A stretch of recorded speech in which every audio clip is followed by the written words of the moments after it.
Tangkap pengurus OMC.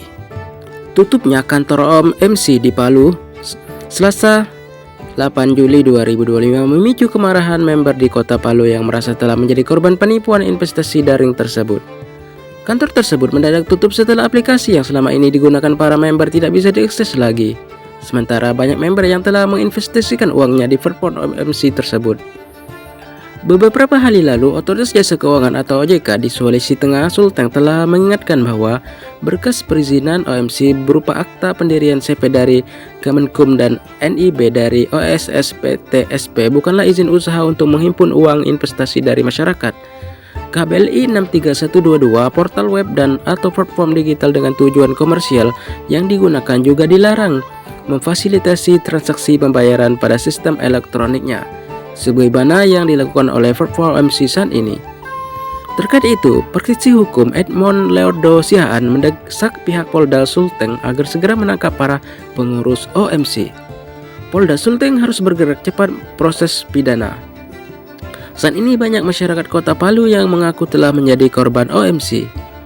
Ini pintu masuk untuk memenuhi delik penipuan. Jangan lambat bergerak karena OMC masih beroperasi secara diam-diam dan mungkin hanya akan berganti nama, tegas Edmond. Tak hanya itu, lanjut Edmond, Polda juga harus segera memanggil orang-orang yang berperan selama OMC beroperasi.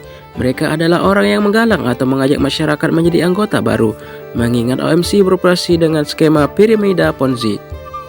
Sebelumnya, kata Edmond, Kepala OJK Sulteng Boni Hardi Putra telah menyatakan bahwa OMC ilegal.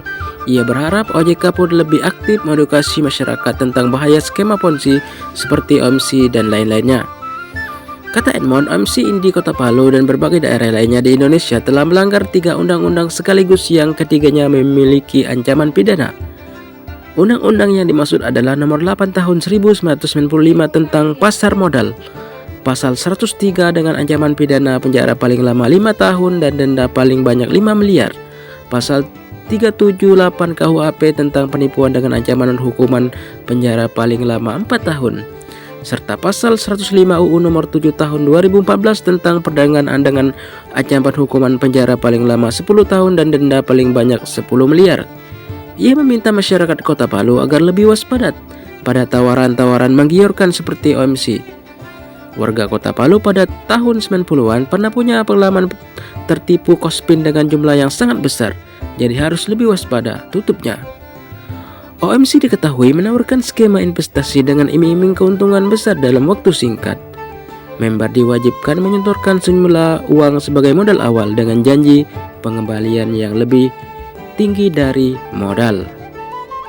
Faktanya, OMC adalah investasi bodong skema Ponzi penipuan yang merugikan membernya. Setelah dinyatakan ilegal, OMC masih beroperasi. Di mana peran OJK? Meski telah dinyatakan ilegal oleh Otoritas Jasa Keuangan OJK, aktivitas investasi yang dijalankan OMC Indonesia masih terus berlanjut di Kota Palu. Kondisi ini muncul tanda tanya besar di tengah masyarakat. Di mana peran dan ketegasan OJK?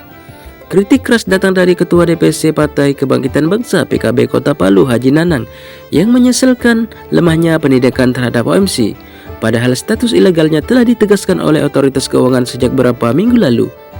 Sejak OJK menyatakan ilegal, harusnya langsung pada tindakan nyata, tapi OMC masih bebas beroperasi dan menjaring korban baru, tegas Haji Nanang kepada wartawan pada hari Selasa 8 Juli 2025.